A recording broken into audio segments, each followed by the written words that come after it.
Hello, good morning. आज हम लोग पढ़ेंगे कक्षा 9वीं का भूगोल।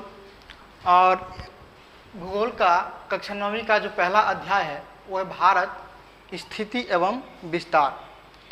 तो इस अध्याय में हम ये जानेंगे कि भारत का जो स्थिति है, विस्तार है, वो किस प्रकार है। स्थिति या विस्तार कहने का मतलब ये है कि भारत किस जगह पे स्थित है, उसका जो विस्तार है, किस देश के साथ जुड़ा हुआ है, इसका जो ज़मीन है, इसके पास भारत के पास जो भूभाग है वो कितना प्रतिशत है, ये जो है विश्व भूगोल के नक्शे पे कहाँ से कहाँ तक फैला हुआ है, इस सभी के बारे में हम अध्ययन करेंगे और आगे डिटेल से अध्ययन करेंगे। और इसको हम कंटिन्यू करते हैं। देखिए, भूगोल पढ़ने से पहले हम ये जान लेते हैं कि भूगोल होता क्या। तो भूगोल विज्ञान की वह शाखा है जिसमें पृथ्वी एवं उस पर रहने वाले जीव जंतु और इसके प्राकृतिक पर्यावरण के पारस्परिक संबंध का अध्ययन किया जाता है। कहने का मतलब यह है कि जैसे मान लेते हैं कि पृथ्वी और पृथ्वी पर रहने वाले हम जीव जंतु है, हम है और भी है, गाय भैंस घोड़ा, ये सब के सब जीव जंतु कहलाते हैं। तो हमारे और पृथ्वी के बीच और साथ ही साथ इसका जो वातावरण है, जलवायु है, इसके बीच क्या संबंध है, इसी सब का अध्ययन भूगोल के माध्यम से किया जाता है। ठीक है। तो अब हम देखेंगे भारत का जो विस्तार है वो विश्व भूगोल नक्शे पे किधर से किधर की ओर है, इसका फैलाव कहाँ है। और इसका अध्ययन करने से पहले हमको जो दो चीज़ों के बारे में अच्छी तरह जानकारी होनी चाहिए, और वो है अक्षांश और देशांतर। तो अब देखते हैं कि अक्षांश और देशांतर क्या होता है। देखिए, हम पहले एक बात देख लीजिए। इधर दिशा का ज्ञान आप लोगों को होगा। मुख्यतः दिशा जो होता है 4 प्रकार का होता है। ठीक है। ये ऊपर की ओर हो गया, इधर बोर्ड के ऊपर इधर ये हो गया उत्तर, ये हो गया आपका दक्षिण, ये हो गया आपका पूरब, और इधर होता है पश्चिम। ठीक है। तो मान लीजिए कि ये एक ग्लोब है। अब ग्लोब है क्या? तो ग्लोब पृथ्वी का एक प्रतिरूप है। प्रतिरूप कहने का मतलब ये हुआ कि स्ट्रक्चर, ढांचा, किस तरह हमारा पृथ्वी का जो बनावट है उसी तरह का स्ट्रक्चर ग्लोब होता है। आप देखे होइएगा कहीं भी स्कूल में या फिर कोचिंग सेंटर के ऑफिस में, आप देखे होइएगा कि ग्लोब किस तरह होता है। वो नारंगी के आकार का होता है और इस तरह गोलाकार होता है। ये पृथ्वी का प्रतिरूप होता है ग्लोब। प्रतिरूप कहने का मतलब ढांचा होता है उसका, किस तरह से होता है, किस तरह से नहीं। अब देखिए, हम अध्ययन करेंगे अक्षांश और देशांतर के बारे में। ग्लोब पे आप ये भी देखे होइएगा कि कुछ रेखाएं होती है जो इधर से इधर, उत्तर, दक्षिण, पूरब, पश्चिम। तो कुछ रेखाएं होती है जो पूरब से पश्चिम की ओर, पश्चिम से पूरब की ओर। कुछ रेखाएं उत्तर से दक्षिण की ओर, दक्षिण से उत्तर की ओर खींची गई होती है। उसको हम अक्षांश और देशांतर कहते हैं। अब इसमें अक्षांश कौन होता है और देशांतर कौन होता है, इसको हम समझते हैं। तो इधर देखिए, ये पूरब से पश्चिम की ओर, इधर क्या है, पश्चिम है। इधर अब क्या होगा, पूरब होगा।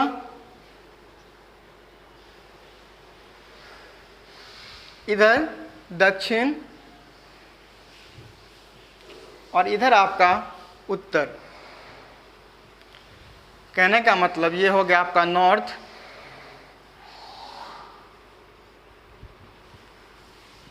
ये हो गया साउथ, ये हो गया ईस्ट,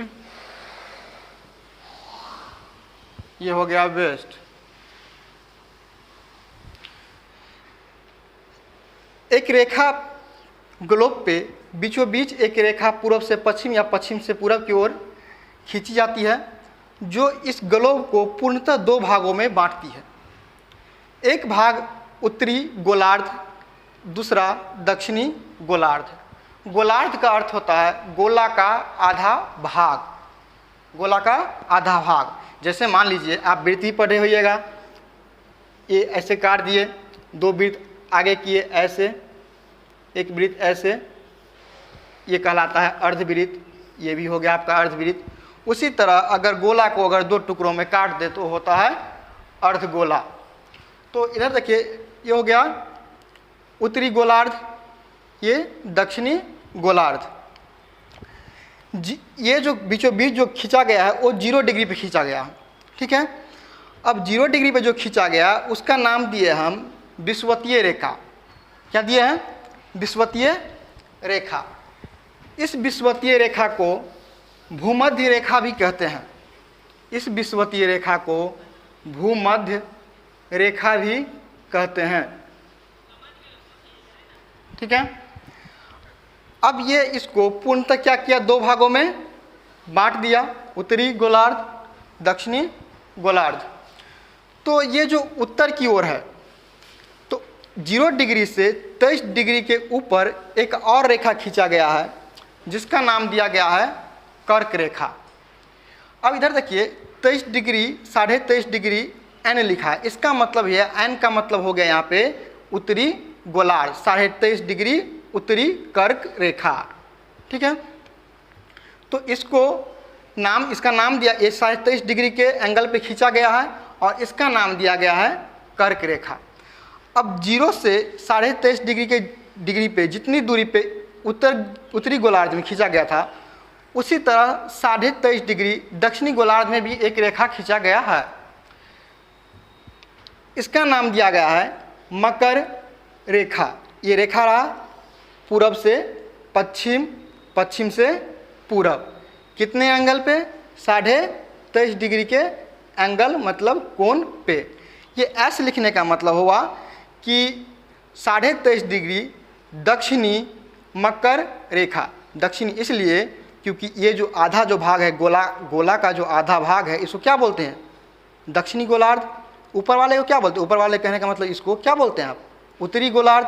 तो ये दक्षिण में है तो ये दक्षिणी होगा ना, तो 23.5 डिग्री दक्षिणी मकर रेखा, ठीक है। मुख्यतः ये 3 रेखा है।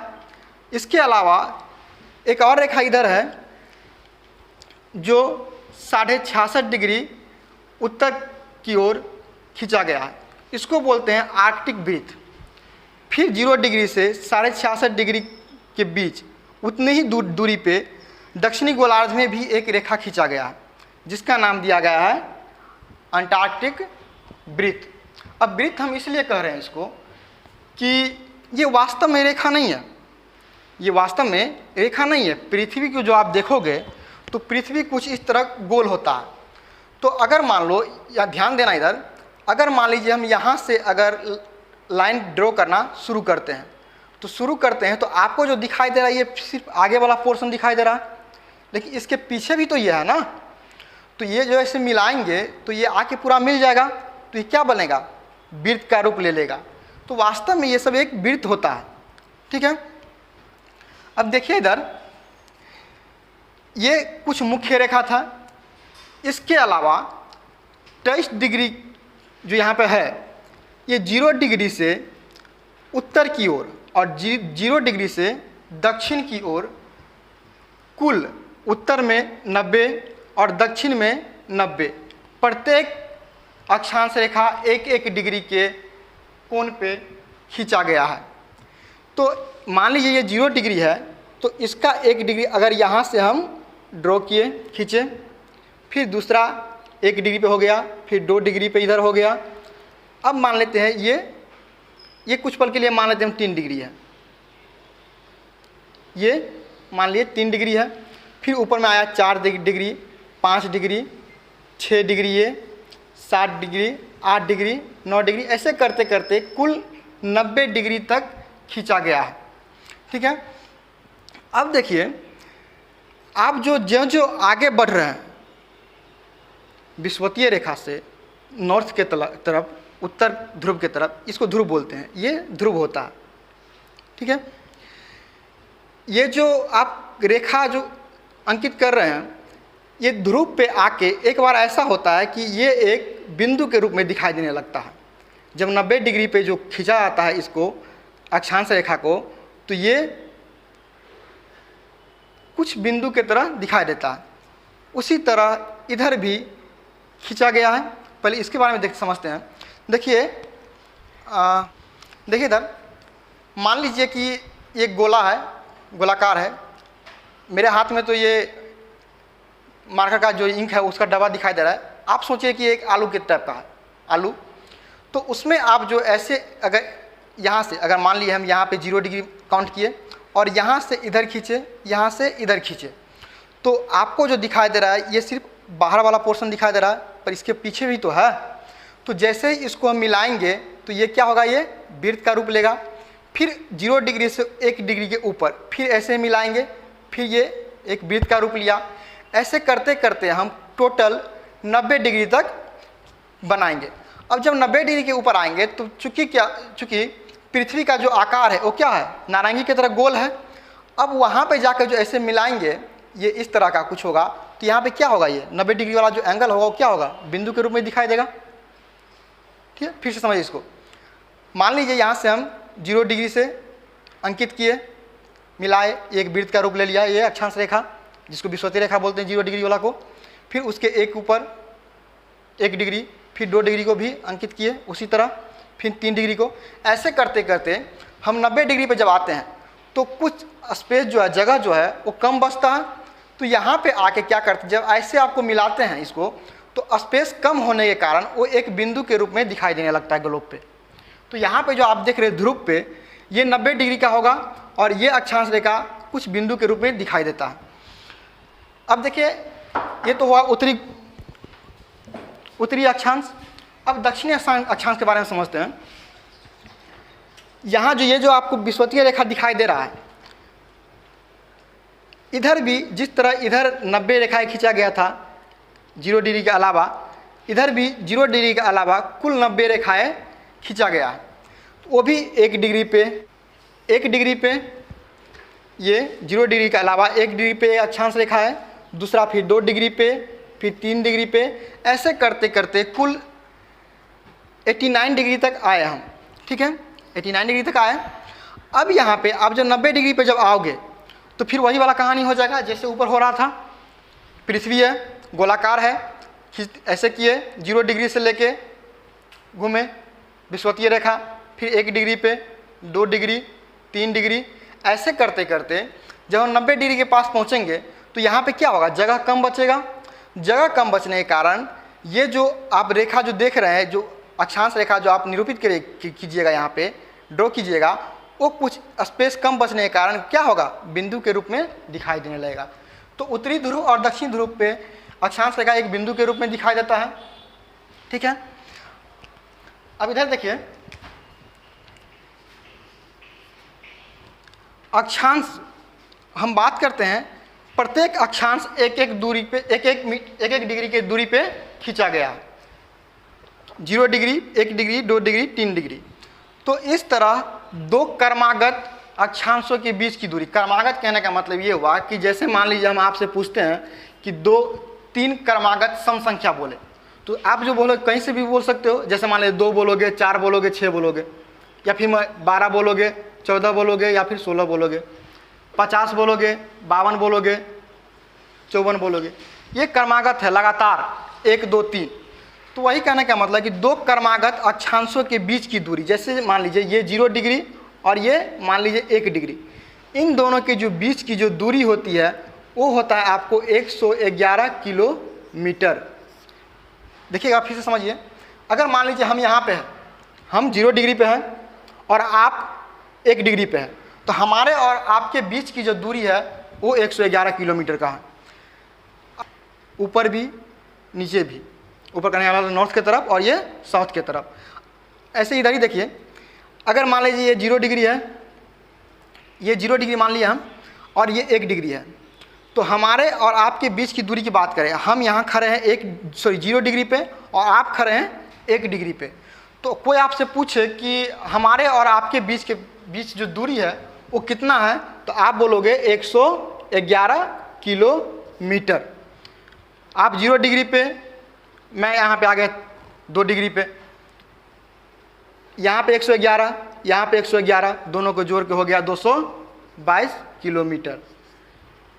आप 0 डिग्री पे, मैं आ गया यहाँ पे 3 डिग्री पे, 3 डिग्री अक्षांश रेखा पे, यहाँ पे 111, यहाँ पे 111, यहाँ पे 111, टोटल मिला के कितना हो गया 333 किलोमीटर की दूरी हमारे और आपके बीच है। ठीक है, ये समझ गए। अब इधर देखिए, ये जो आप देख रहे हैं, तो क्या इसका जो आकार होता है सभी जगह एक ही होता है? तो आप घर पे एक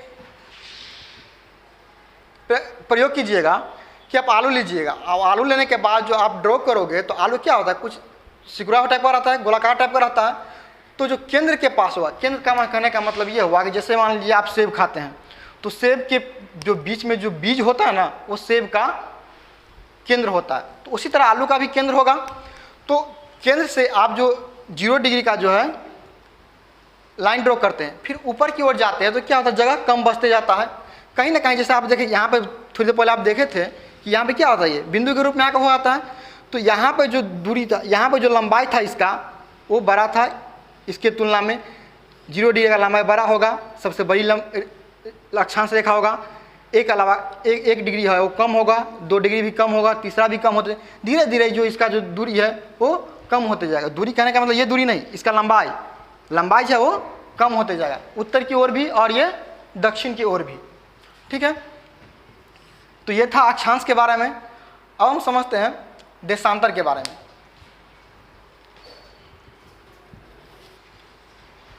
तो अब देखिए, आप समझते हैं देशांतर के बारे में।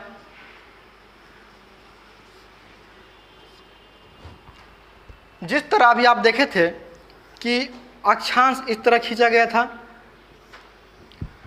पूरब से पश्चिम या फिर पश्चिम से पूरब, इसी तरह उत्तर से दक्षिण की ओर उत्तरी ध्रुव है ये, और ये दक्षिणी ध्रुव है।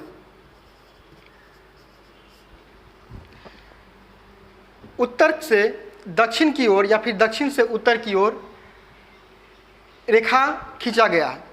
अब देखिए, मान लीजिए ये रेखा है, ये आपका हो गया पोल, ये भी पोल मतलब ध्रुव। तो इसको और इसको मिलाए, ठीक है, ये जो मिलाए इसको हम मान लेते हैं ये हुआ 0 डिग्री पे। कितने डिग्री पे? 0 डिग्री पे। फिर दूसरा, ये जैसे ही 0 डिग्री इसको खींचेंगे, इसको बोलते हैं 0 डिग्री देशांतर रेखा या फिर प्रमुख देशांतर रेखा। प्रमुख देशांतर रेखा, इसको, ये प्रमुख देशांतर रेखा जो है, ये ग्लोब को 2 भागों में बांटता है। जिस तरह यहाँ पे देखे थे आपकी विषुवतीय रेखा उत्तरी ध्रुव और दक्षिण ध्रुव में विभाजित कर रहा था, इसी तरह ये जो है उत्तर से दक्षिण को जो खींचा गया है, तो इसको भी 2 तरह से विभाजित करता है। एक इधर क्या था बाबू, पूरब था, और इधर क्या था, पश्चिम था। तो इधर ये हो गया आपका पश्चिमी गोलार्ध, और ये हो गया आपका पूर्वी गोलार्ध। गोलार्ध मतलब फिर से हम समझा रहे हैं, गोलार्ध मतलब गोला का आधा भाग। जैसे आप आलू लेना, आलू को बीच से काट देना, वो हो गया आधा गोलार्ध। गोला अर्ध आधा।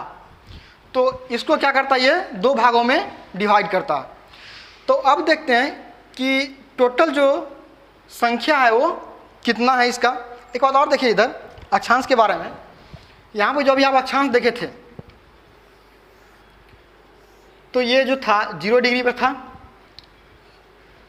ठीक है, इसको बोलते थे विषुवतीय रेखा। फिर यहाँ से ऊपर की ओर कितना खींचा गया था, 90 खींचा गया था ना, कितना था, 90। और फिर इधर कितना था, इधर था 90, ठीक है। तो अगर आपसे कोई पूछे कि अक्षांश रेखाओं की कुल संख्या कितनी होती है, तो अभी आप 0 को काउंट ना करो, 0 को छोड़ के यहाँ से 1 डिग्री, 2 डिग्री, 3 डिग्री, ऐसे करते करते कुल यहाँ पे कितने डिग्री का हुआ, 90 डिग्री का। तो कितना हो गया कुल, 1 से लेकर 90 तक का कितना, 90 किधर वाला, नॉर्थ वाला मतलब उत्तर वाला। और फिर अब दक्षिणी की बात हम करेंगे, तो यहाँ भी आके क्या होगा, 90 होगा। 1 डिग्री, 2 डिग्री, 3 डिग्री, ऐसे करते करते यहाँ पे आके 90 डिग्री होगा। तो 90 संख्या इधर हो गया, ठीक है। तो इस 90 को और इस 90 को आप जोड़ोगे, 90 नॉर्थ वाला उत्तरी वाला और 90 साउथ मतलब दक्षिणी वाला, इन दोनों को जोड़ोगे आप तो 180 होगा। तो अक्षांशों की जो संख्या हुआ वो 180 हुआ। अब देखिए इसमें अगर हम विषुवतीय रेखा को अगर शामिल करते हैं, क्योंकि विषुवतीय रेखा भी एक प्रकार का अक्षांश रेखा ही है, क्योंकि ये भी पूर्व से पश्चिम या पश्चिम से पूर्व की ओर खींचा गया। जितनी भी लाइनें आप देख रहे हैं पूर्व से पश्चिम और पश्चिम से पूर्व की ओर खींचा गया, सभी को क्या बोलते हैं? अक्षांश। तो ये भी तो एक प्रकार का अक्षांश है ना। तो इसको अगर आप शामिल करोगे तो कुल संख्या कितना हो गया? 181। तो कुल अक्षांशों की जो संख्या होती है वो 181 होता है, ठीक है। अब इधर आइए देखते हैं देशांतर के बारे में। ये जो आप देशांतर देख रहे हैं, इस 0 डिग्री के अलावा इधर भी टोटल 180 रेखाएं खींचा गया है और इधर भी कुल 180 रेखाएं खींचा गया है। आप इसको ऐसे समझो, मान लो ये ग्लोब है, ठीक है, ये ग्लोब है। तो हम यहाँ से मान लीजिए ये ध्रुव हो गया इसका और एक ध्रुव ये हुआ, इसको हम क्या किए? 0 डिग्री ड्रॉ किए। अब जो इसको मिलाएंगे तो ऐसे मिलाए, ऐसे किए, ऐसे ऐसे ऐसे करते करते यहाँ पे जो आप देख रहे हो यहाँ पे क्या क्या होगा? 180 होगा। देखिए इसे इधर, अगर मान लीजिए कोई गोलाकार वस्तु है, गोलाकार वस्तु है, कोई भी गोलाकार वस्तु अपने आप में कितना कोण बनाता है? 180 ऊपर वाला, 180 इधर वाला, कुल मिला के 360 डिग्री। कोई भी गोलाकार वस्तु अपने अक्ष पे 360 डिग्री का कोण बनाता है। जैसे देखिए यहाँ से ये मिलाएंगे तो ये कितना होगा? 90 डिग्री हो गया। फिर इधर देखिए इस केंद्र से इधर की ओर मिलाएंगे तो ये 90 हो गया। ये 90 और ये 90 मिला के कितना हुआ? 180। 180 इधर तो 180 इधर भी, गणित तो पढ़े होइएगा अभी आप। या फिर ऐसे भी देख लीजिए, केंद्र से इधर की ओर लंब कितना डिग्री? 90 डिग्री। फिर केंद्र से इधर की ओर लंब कितना डिग्री? 90 डिग्री। तो कुल ये 90 90 90 90 कुल मिलाए कितना हो गया? 360। तो एक गोलाकार वस्तु अपने अक्ष पे 360 डिग्री का कोण बनाता है। तो इधर देखिए, आप जैसे ही इधर की हम बात करें तो ये जो है ऐसे आप देख रहे हो, तो अगर रेखा अगर अंकित करेंगे तो जैसे मान लो 2 भागों में अगर बांटेंगे तो एक नच के उस साइड होके आपको जो पीछे वाला पोर्शन नहीं दिखाई दे रहा है वो उस साइड जाएगा रेखा। जैसे उस साइड रेखा जाएगा तो कितना डिग्री हो जाएगा? 180 डिग्री। और 180 डिग्री इधर होगा। इधर देख समझिए आप, जैसे मान लीजिए ये है, ठीक है, इधर से आप लाइन ड्रॉ करना शुरू किए, ये 1 डिग्री 2 3 4 5 6, या फिर ऐसे समझिए 1 degree 2 degree 3 degree 4 degree 5 degree 6 degree 7 degree. और इसका झुकाव जो होगा तो अगर 90 डिग्री पे आइएगा तो कुछ इस तरह होगा, सॉरी 180 डिग्री पे आइएगा ये पूरा इसमें मिल जाएगा। और अगर आप इधर से खिंचाव करते हैं, ये इधर इधर इधर इधर, और इस तरह अगर आप आते हो तो 180 के पास आने के बाद आपको ये एक लाइन से दूसरा लाइन टकरा जाएगा। इधर देखिए 180 इधर और 180 इधर, तो 180 और 180 हो गया 360। तो कुल देशांतर की जो संख्या होती है वो 360 होती है। अभी आप बोलोगे, आप सोच रहे होंगे कि इधर 180 इधर 180, बीच में ये भी तो है, तो ये कहाँ गया? देखिए ये कहाँ गया, अभी अब हम समझाते हैं हम आपको। देखिए इधर देशांतर के बारे में समझते कुछ इस तरह, कैसे ये रेखा जो है कैसे हम इसको गिनती नहीं किए इसके बारे में जानते हैं। मान लीजिए ये ग्लोब है, तो देशांतर जो होता है क्या होता है? एक छोर से दूसरे छोर को मिलाने वाला होता है। हम अभी अभी देख रहे थे अक्षांश में क्या हो रहा था, एक वृत्त का आकार बना रहा था, पीछे साइड भी घूम के जा रहा था। लेकिन अक्षांश देशांतर में ऐसा नहीं होता है। इस छोर से शुरू किए, लाइन इधर से मिला है, ये 0 डिग्री पे, ये 2 डिग्री पे, यहाँ पे आके ये जो पॉइंट है, ये जो साउथ पोल जो देख रहे हैं नीचे वाला जो आप देख रहे हैं दक्षिणी ध्रुव, इस पे आके मिला है। फिर ऐसे करते करते अब इधर देखिए, इसको अगर 2 भागों में आप काटोगे तो ये कितना होगा? अगर 2 भागों में काटोगे तो ये आधा वाला कितना 180 का होगा, इधर 180 का होगा। तो आप पीछे वाला पोर्शन ये देखो, अगर मान लीजिए यहाँ पे 180 है तो इधर एक एक करते करते यहाँ पे जो आओगे तो 179 डिग्री यहाँ पे होगा और 180 डिग्री यहाँ पे होगा। ठीक है, अब हम बात करते हैं, ये इधर से तो हो गया, अब इधर से देखते हैं। अगर 1 डिग्री इधर किए, 2 इधर, तीसरा इधर, चौथा इधर, पांचवा इधर, ऐसे करते करते 179 इधर पे आया। अब 180 के जब बात आएगा तो ये जो पहले से जो रेखा है उसी पे आकर ये सम्मिलित हो जाएगा। तो आप इस ग्लोब को जो देखोगे तो ये जो है 180 डिग्री पश्चिमी देशांतर और 180 डिग्री पूर्वी देशांतर दोनों एक ही होता है। ठीक है, क्यों? क्योंकि दोनों आपस में आके यहाँ पे क्या हुआ था, आके मिल गया था। अब बाद में जो बचा था हम इसको काउंट किए थे 0 डिग्री को, इसलिए 360 और उसमें 0 डिग्री को ऐड नहीं करेंगे हम। ये ना कि 0 डिग्री एक ऐड कर दिए तो ये हो गया 0 डिग्री, क्या एक एंगल है ना, तो इसको ऐड कर दिए, ना कि 161 हो गया। कितना हुआ? 360 ही। क्यों? क्योंकि यहाँ पे 180 पीछे जाके क्या हो रहा है, मिल जा रहा है। ठीक है, अब देखिए, अब हम समझते हैं, ये तो हम समझ लिए अक्षांश और देशांतर के बारे में। अब देखते हैं इधर, अब समझते हैं भारत के बारे में हम, कि भारत की जो स्थिति है वो क्या है। अभी हम थोड़ी देर पहले जब कक्षा शुरू किए थे तो बताए थे उसके बारे में। तो देखिए इधर देखिए कि भारत का जो स्थिति है वो ये आपका रहा 0 डिग्री देशांतर और ये आपका विषुवतीय रेखा। भारत ये जो आप देख रहे हैं इस तरह का 1 2 3 4 बॉक्स देख रहे हैं, ये पहला वाला बॉक्स इधर हम मान लेते हैं, हम एक पहला बॉक्स मानते हैं, दूसरा, ये तीसरा, ये चौथा, तो ये पहला वाला में स्थित है। पहला वाला का आप नाम क्या दिए थे? ये था क्या? नॉर्थ पोल, और ये था क्या? साउथ पोल, उत्तरी ध्रुव, दक्षिणी ध्रुव। तो भारत का जो स्थिति है वो उत्तर, और इधर क्या हो गया? इधर था क्या? पूरब। क्या था? पूरब। इधर क्या था? पश्चिम। इधर था पश्चिम, इधर पूरब, इधर पश्चिम, इधर उत्तर, इधर था आपका दक्षिण। तो भारत का जो स्थिति है वो उत्तर, ऊपर की ओर क्या है? उत्तर, और पश्चिम में न होकर पूरब में, पूरब मतलब भारत का स्थिति उत्तर पूरब में है। किधर है? भारत ग्लोब पर उत्तर पूरब में स्थित है। अब स्थित है तो कहाँ स्थित है ये हम देखेंगे। अभी देखे थे 0 डिग्री विषुवतीय रेखा, 1 2 3 4 5, सॉरी 1 डिग्री 2 डिग्री 3 डिग्री, ऐसे करते करते यहाँ पे आके हो गया ये 8 डिग्री। कितना डिग्री? 8 डिग्री। इधर देखिए, ये हो गया अक्षांश इधर, और ये हो गया देशांतर। तो भारत कि अगर अक्षांश और देशांतर पे अगर स्थिति पूछा जाए तो भारत पूर्णतः 8 डिग्री 4 मिनट, ये हो गया 0 डिग्री, एक फिर उसके बाद बढ़ा 1 डिग्री 2 डिग्री 3 डिग्री 4 डिग्री, ऐसे ही करते करते ये हुआ 8 डिग्री।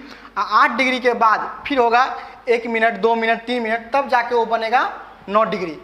तो यहाँ पे देखिए कि भारत 8 डिग्री 4 मिनट अक्षांश, 8 मिनट 4 मिनट उत्तरी अक्षांश से 37 डिग्री 6 मिनट उत्तरी अक्षांश पर स्थित है। ठीक है, अक्षांश की बात की अभी हम।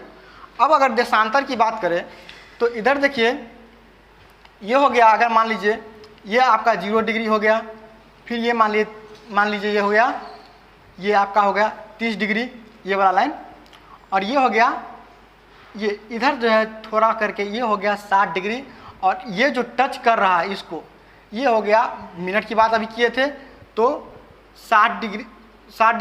इसके बाद यहाँ पे आके हो गया फिर थोड़ा दूर 8 डिग्री, 8 डिग्री 7 मिनट पे भारत का जो ये सीमा है देशांतर उसको टच करता है। तो भारत का जो देशांतर पे अगर हम इसका विस्तार करें तो ये आपका 68 डिग्री 7 मिनट से 97 डिग्री 25 मिनट पूर्वी देशांतर, इधर पूरब है ना, तो ये पूर्वी देशांतर पर स्थित है हमारा भारत। फिर से सुनिए, भारत उत्तरी 8 डिग्री 4 मिनट से 37 डिग्री 6 मिनट उत्तरी अक्षांश पर स्थित है। उत्तरी, ठीक है। अब इधर एक बात समझ लीजिए, इधर देखिए मैप, यहाँ पे केरल स्थित है, यहाँ पे तमिलनाडु है, यहाँ पे गुजरात है। ये हमारा भारत का नक्शा है, थोड़ा रफ टफ का बन गया है पर समझने के लिए बेहतर है। गुजरात, केरला, तमिलनाडु और यहाँ पे है अरुणाचल प्रदेश। क्या है? अरुणाचल प्रदेश। अब देखते हैं हम कि इस अक्षांश और देशांतर से क्या प्रभाव पड़ता है, ठीक है। एक्चुअली अक्षांश और देशांतर जो था, इसको क्या जरूरत पड़ी विशेषज्ञों को कि इसको कल्पना किया गया था। अभी आपको बताए स्थिति बताने के लिए, अगर आपके कोई फैमिली मेम्बर कहीं से आते हैं और देवी स्थान मंदिर के पास आके आपको फ़ोन करते हैं कि हम यहाँ आ गए हैं, आपके घर पे आना है, हम कैसे आएंगे, आप उसको क्या बोलोगे कि यहाँ से आप क्या करें, 2 नंबर गली में आ जाइए। आपका घर अगर मान लो 2 नंबर गली में है तो आप उसे बोलते हो कि 2 नंबर गली में आ जाइए, तो शायद वो नहीं पहुँचेगा। अगर आप उसे बोलोगे कि उत्तर की ओर 10 मीटर की दूरी पे 2 नंबर गली है और वहाँ पे मेरा मकान है, तब जाके वो शायद वहाँ तक पहुँच भी जाए। तो उसी चीज़ को, स्थिति को दिखाने के लिए इस अक्षांश और देशांतर को कल्पना किया गया। उसके बाद टाइम वगैरह, टाइम है तिथि निर्धारण करने के लिए, इस सब को दिखाने के लिए इसका कल्पना किया गया था।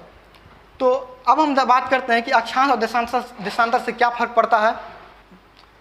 तो देखिए, अब हम देखेंगे कि अक्षांश और देशांतरीय विस्तार का जो प्रभाव है वो हमारे देश भारत पे या फिर विश्व पे किस प्रकार पड़ता है। फिलहाल हम चर्चा कर रहे हैं अपने देश भारत के बारे में। उसके बारे में, इसकी भारत के बारे में जानकारी लेने से पहले थोड़ा हम इसको देख लेते हैं कि ये विश्व पर किस प्रकार प्रभाव डालता है। देखिए इधर, ये जो आप देख रहे हैं ये क्या है, 0 डिग्री विषुवतीय रेखा, जिसको आप भूमध्य रेखा भी बोलते हैं, भूमध्य रेखा या फिर विषुवतीय रेखा। अब इधर देखिए, सूर्य का जो प्रकाश है वो पृथ्वी पे विषुवतीय रेखा के लंबवत प्रकाश डालता है। क्या बोले हम? सूर्य का जो प्रकाश है वो विषुवत रेखा के लंबवत पड़ता है। लंबवत कहने का मतलब ये हुआ कि जैसे मान लो हम यहाँ पे खड़े हैं, मेरे सर पे प्रकाश जो है, मेरा छाया एकदम पैर के नीचे आ गया, ये कहने का मतलब है लंबवत, ठीक है। तो सूर्य का जो प्रकाश है पृथ्वी पे एकदम लंबवत पड़ता है, तो जिसके कारण कि अगर पृथ्वी क्या है, गोलाकार है, पृथ्वी का आकार क्या है, गोलाकार है। अब घर पे आप एक प्रयोग करोगे तो आप देखना, जैसे मान लीजिए ये जो आप बोतल देख रहे हो, ये क्या है, एक पृथ्वी है मान लेते हैं। और इस पर अगर आप टॉर्च से अगर इस पर अगर लाइट जलाओगे तो पता चलेगा आपको कि यहाँ का जो दूरी है, यहाँ पे ये जो प्रकाश जो आ रहा है यहाँ पे कुछ अधिक मात्रा में है, पर जैसे जैसे ये इधर ये हो गया है, ये प्रकाश तिरछा होते गया है। बात समझ रहे ना? जैसे मान यहाँ से हम प्रकाश डालें तो यहाँ पे क्या होगा, प्रकाश अधिक मात्रा में आएगा, एकदम खूब उजाला रहेगा, और यहाँ धीरे धीरे क्या होगा, प्रकाश तिरछा होता जाएगा ये, और इस साइड का जो पोर्शन है इधर तो अंधकार ही रहेगा। तो यहाँ पे देखिए कि अगर मान लीजिए प्रकाश यहाँ पे पड़ता है तो यहाँ का जो भी एरिया है, चूँकि पृथ्वी क्या है, गोल है ऐसे, तो इधर का जो एरिया है ये क्या होगा, अधिक गर्म होगा। क्या होगा, अधिक गर्म होगा। तो अधिक गर्म होगा, और जैसे जैसे ये प्रकाश का जो तिरछापन बढ़ेगा, जैसे जैसे ध्रुव की ओर की बात हम करेंगे, उत्तरी दक्षिणी ध्रुव और उत्तरी ध्रुव की ओर, तो प्रकाश की जो तिरछा है वो तिरछों की प्रकाश का जो तिरछापन है वो बढ़ते जाएगा और रोशनी कम होगा। यहाँ पे गर्मी अधिक होगा, इधर ठंड अधिक होगा। तो यहाँ देखिए, हम देखते हैं कि हमारा भारत जो है वो क्या है, 8 डिग्री 4 मिनट से इधर 37 डिग्री 6 मिनट स्थित था, ठीक है। तो यहाँ पे जो स्थिति है, यहाँ पे जो भी जगह है भारत का, यहाँ पे अभी बताया था थोड़ी देर पहले आपको कि ये यहाँ पे केरला और तमिलनाडु है। तो यहाँ का जो एरिया होगा, इस साइड का जो एरिया वो क्या होगा, अधिक गर्म होगा। लेकिन जैसे जैसे अक्षांशों की दूरी बढ़ेगा तो प्रकाश का क्या होगा, तिरछापन भी बढ़ेगा, तो वहाँ पे क्या होगा, प्रकाश कम पहुँचेगा। क्यों? क्योंकि पृथ्वी क्या है, गोल है। तो इधर के तुलना में इधर जो देखते हैं आप, ये हो गया आपका पीओके वगैरह, लद्दाख वगैरह, जम्मू कश्मीर, इधर क्या होता है, ठंड रहता है। इधर अधिक गर्म, इधर ठंड। तो ये अक्षांश क्या होता है, मौसम पे भी फर्क डालता है। फिर से समझिए, तमिलनाडु की अपेक्षा जम्मू कश्मीर में ठंड होती है। कारण इसका ये है कि ये जो है हमारे भारत का दक्षिणतम सिरा, भारत का दक्षिणतम बोले हम, भूगोल का आप मत सोच लीजिएगा, भारत का दक्षिणतम क्या है, ये क्या है, उत्तरी हो गया। तो भारत का दक्षिणतम सिरा क्या है, विषुवतीय रेखा के पास है लगभग। तो यहाँ पे क्या होगा, यहाँ पे प्रकाश अगर लंबवत पड़ेगा प्रकाश, तो प्रकाश क्या होगा, अधिक मात्रा में आएगा यहाँ पे। तो यहाँ पे क्या होगा, गर्मी अधिक पड़ेगा। धीरे धीरे प्रकाश तिरछापन होते जाएगा, जम्मू कश्मीर की तरफ प्रकाश कम होगा। तो इधर देखिए लिखा है, बढ़ते अक्षांश के अनुसार तापमान घटता जाता है। जैसे यहाँ पे विषुवतीय रेखा है, यहाँ पे प्रकाश पड़ेगा, अक्षांशों की संख्या बढ़ेगी, प्रकाश का तिरछापन बढ़ेगा, ठीक है। तो वो क्या होगा, तापमान भी घटेगा। जब तिरछापन पड़ेगा तो ज़्यादा गर्मी नहीं ना पड़ेगा वहाँ पे, वो क्या होगा, तापमान कम होते जाएगा। क्योंकि यही बात लिखा है, क्योंकि विषुवतीय रेखा से दूरी बढ़ती है। जैसे ही विषुवतीय रेखा से दूरी बढ़ेंगे, जैसे आप लोग देखते होंगे, सुनते होंगे, सियाचिन वगैरह में बहुत माइनस सेल्सियस में तापमान रहता है, एकदम ठंड की कड़ाके पड़ते रहता है। तो यही कारण से होता है इसका। फिर इधर देखिए, विषुवतीय रेखा पर सूर्य की जो किरणें हैं वो सीधे पड़ता है, जबकि अक्षांश के साथ किरणें तिरछी हो जाती है। जैसे मान लो ऊपर की ओर जाता है, उत्तरी ऊपर की ओर उधर जाता है, तो वो तिरछापन बढ़ते जाता है, जो बात मैंने आपको अभी बता दिया। अब देखें, देशांतर के बारे में हम देखते हैं। देखिए इधर देखिए, अब देशांतर के बारे में देखते हैं। अभी आपको बताया था ये क्या था, 0 डिग्री, ठीक है। यहाँ पे हम थोड़ा, जैसे मान लीजिए ग्लोब है, ग्लोब को आप ऐसा करना चाहोगे तो 0 डिग्री यहाँ पे आएगा। मान लो यहाँ पे जो 0 डिग्री है, ये जो 0 डिग्री मान ली, इसको हम मानते हैं, ये ही 0 डिग्री मानते हैं हम। तो ये 0 डिग्री है, ग्लोब को थोड़ा नचा दिए तो यहाँ पे आएगा 0 डिग्री, यहाँ पे आएगा, ठीक है। तो 0 डिग्री जो है बाबू, 0 डिग्री जो देशांतर रेखा है वो ब्रिटेन के लंदन जो है, वो लंदन से होके गुजरता है, ठीक है। कहाँ से, लंदन से होके गुजरता है। लंदन में एक जगह है ग्रीनविच, क्या नाम है, ग्रीनविच। तो वो जगह ग्रीनविच से ये जो रेखा है 0 डिग्री देशांतर, वो ग्रीनविच से गुजरता है। इसी कारण इसको ग्रीनविच रेखा भी बोलते हैं, ग्रीनविच रेखा। 0 डिग्री देशांतर लंदन के ग्रीनविच नामक स्थान से गुजरता है, इसलिए इसको ग्रीनविच रेखा के नाम से भी जानते हैं, ठीक है। तो अब देखिए इधर एक बात इधर समझिए कि सूर्य क्या है, इधर क्या है, ये पूरब है, इधर क्या है, पूरब, इधर क्या है, पश्चिम, इधर हो गया आपका दक्षिण। तो इधर देखिए सूर्य क्या इधर है, सूर्य जो है क्या है, इधर है। तो सूर्य की जो किरणें हैं किधर से आता है, पूरब से। किधर से, पूरब से। तो एक बात बताइए हमको कि अगर ये ऐसे है, अपने अक्ष पे मान लीजिए ये है, ये दे दिया हम, ये मान लीजिए इसका अक्ष है, इस पे ये ध्रुव है, ये पृथ्वी क्या है। जैसे ऐसे समझिए, पृथ्वी सूर्य का तो परिक्रमा करती है, साथ ही साथ अपने अक्ष पे भी चक्कर लगाती है, अपने अक्ष पे भी घूमते रहती है। जैसे ऐसे समझो कि आप जैसे मंदिर जाते हो तो आप क्या करते हो, ऐसे परिक्रमा करते हो मंदिर का हाथ जोड़ के। लेकिन ये सूर्य क्या है, अपने अक्ष भी ऐसे खुद भी घूम रही होती है। क्या होती है, खुद भी घूम रही होती है। और ऐसे करके अगर मान लीजिए ये सूर्य का जो प्रकाश है तो पहले किस पे पड़ेगा, ये अगर 180 अक्षांश के बारे में अभी आपको हम बताए थे, ये क्या होगा, ये इस पे पड़ेगा, पहले सूर्य का प्रकाश इस पे पड़ेगा। अगर फिर ये खिसक के अगर यहाँ पे आएगा तो अक्षांश क्या होगा, 180 उधर जाएगा, क्या होगा वो, अच्छा ये उधर जाएगा। तो प्रकाश तब किसे पड़ेगा, ये 179 जो डिग्री का है उस पर पड़ेगा, मान लेते हैं 179, क्या होगा, इस पर प्रकाश पड़ेगा।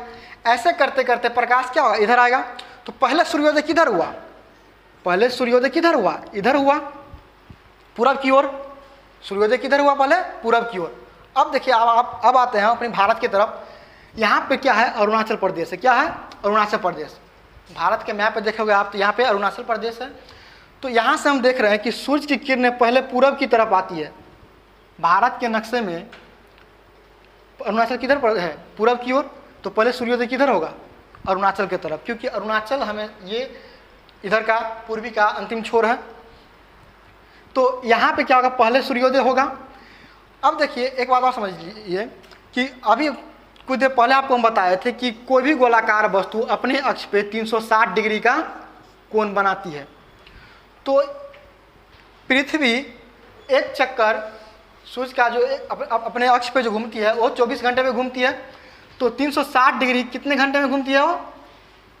24 घंटे में। देखिएगा इधर 360 डिग्री देशांतर अगर पूरा अगर चक्कर लगाया जाए, पूरा अगर ये चक्कर लगाएगी पृथ्वी, तो एक साइड से दूसरी साइड हो जाएगा।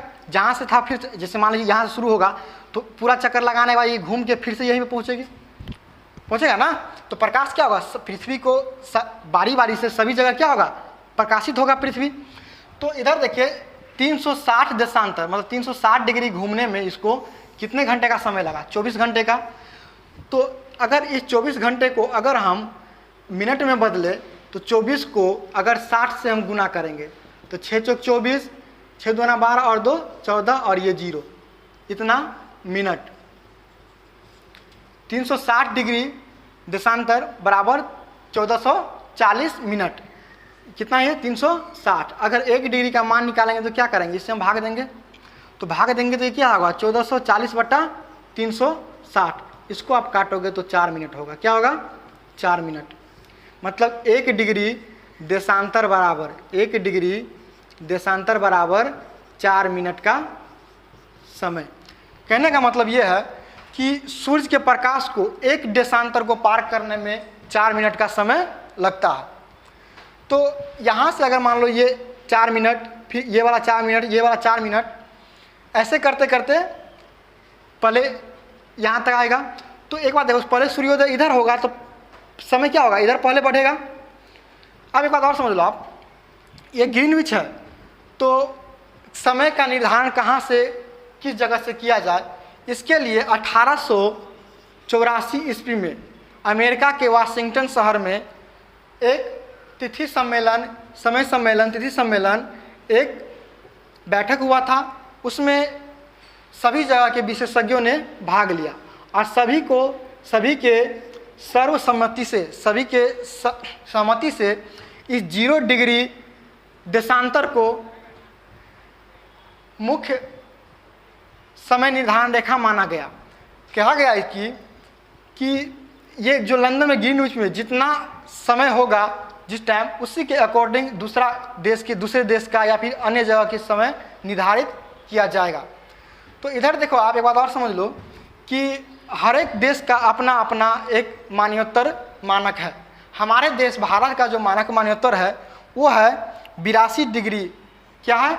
82.5 डिग्री। ये 82 डिग्री भारत के 5 राज्यों से होकर गुजरता है। जो मुख्यतः प्रवेश जो करता है वो कहाँ से? उत्तर प्रदेश के मिर्ज़ापुर या फिर इलाहाबाद के ये नैनी, इलाहाबाद के नैनी। फिर बात सुनिएगा, 82.5 डिग्री पूर्व देशांतर जो है, 82.5 डिग्री पूर्व देशांतर, ये जो ऐसे आएगा ये हमारे देश का मानक मान्योत्तर है। ये उत्तर प्रदेश के मिर्ज़ापुर नामक स्थान से या फिर इलाहाबाद के नैनी नामक स्थान से होके गुजरता है। ठीक है, ये रेखा पूरे भारत की बात करें हम तो कुल 5 राज्यों से होके गुजरता है।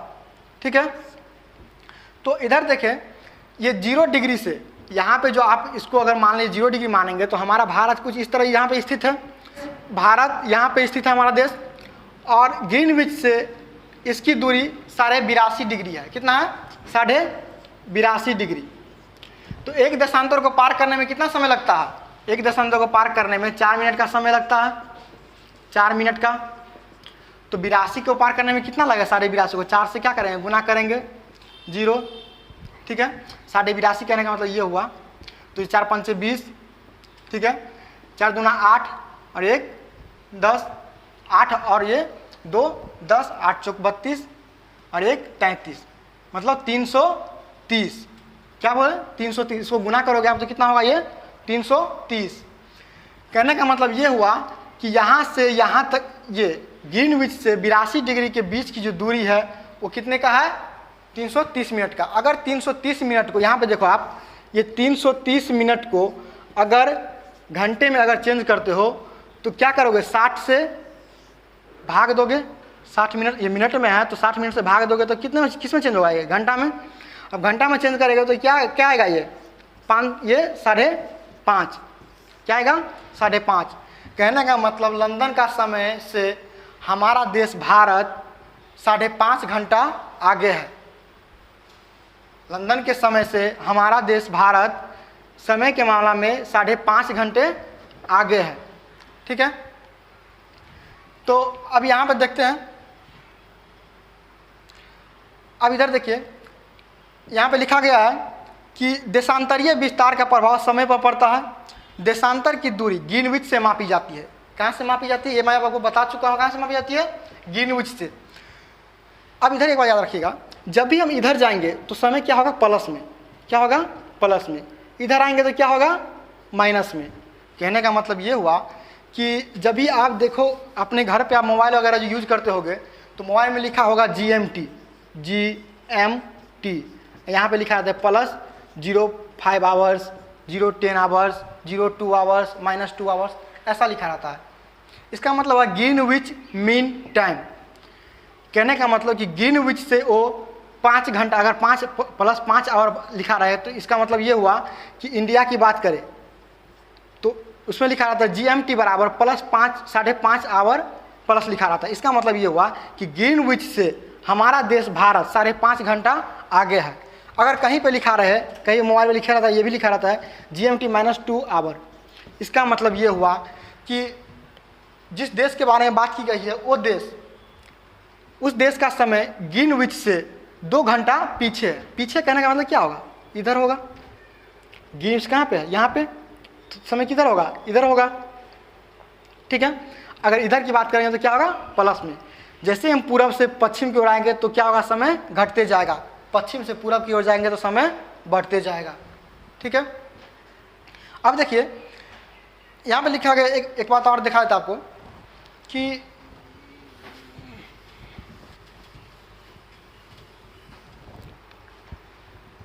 पंद्रह डिग्री देशांतरीय दूरी में लगभग 60 मिनट का अंतर है। वो कैसे है, इधर देखिए एक मिनट। 15 डिग्री देशांतरीय, क्या बोले हम, 15 डिग्री देशांतरीय कितने मिनट का है, 60 मिनट का। इधर देखना कि एक देशांतर बराबर कितना होता है, एक देशांतर बराबर 4 मिनट होता है। क्या होता है, 4 मिनट। तो इसको 15 बनाने के लिए क्या करना पड़ेगा, 15 से गुना करेंगे। अगर इसको 15 से गुना करेंगे तो इस 4 को भी 15 से गुना करना पड़ेगा। क्या हो जाएगा, 60। वही बात, 15 देशांतर का अंतर 60 मिनट। कैसे हुआ, पता चला ना, क्योंकि एक देशांतर बराबर 4 मिनट, तो 15 बराबर कितना, 60 मिनट।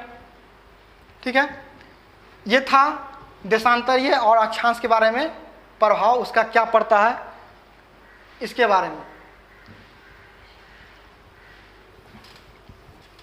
एक बात और याद रखिएगा आप कि अक्षांश रेखा जो होता है वो दिन रात की अवधि पे भी फर्क डालता है। अवधि का कहने का मतलब ये हुआ कि ये नहीं, अवधि मतलब ये नहीं कि 12 घंटा का रात है तो 12 घंटा का रात ही, कहीं 2 घंटा का रात होगा, कभी 3, ये नहीं कहने का मतलब ये है इसका कि अवधि कहने का मतलब ये है कि कभी कभी आप देखते हो कि गर्मी के मौसम में क्या होता है कि 6 बजे दिन ही रहता है, और कभी कभी ठंडी के मौसम में 6 बजे शाम हो जाता है। तो यही इसका कहने का मतलब है। इसका कारण ये होता है कि इधर का जो प्रदेश है विषुवत रेखा, इधर का जो प्रदेश है वो शीतोष्ण कटिबंधीय है, इधर उष्ण कटिबंधीय कहने का मतलब गर्म वाला मौसम रहता है, उधर ठंड वाला मौसम रहता है। तो इसी कारण दिन रात की अवधि में फर्क आता है। ठीक है, तो ये था अक्षांश और देशांतर के बारे में।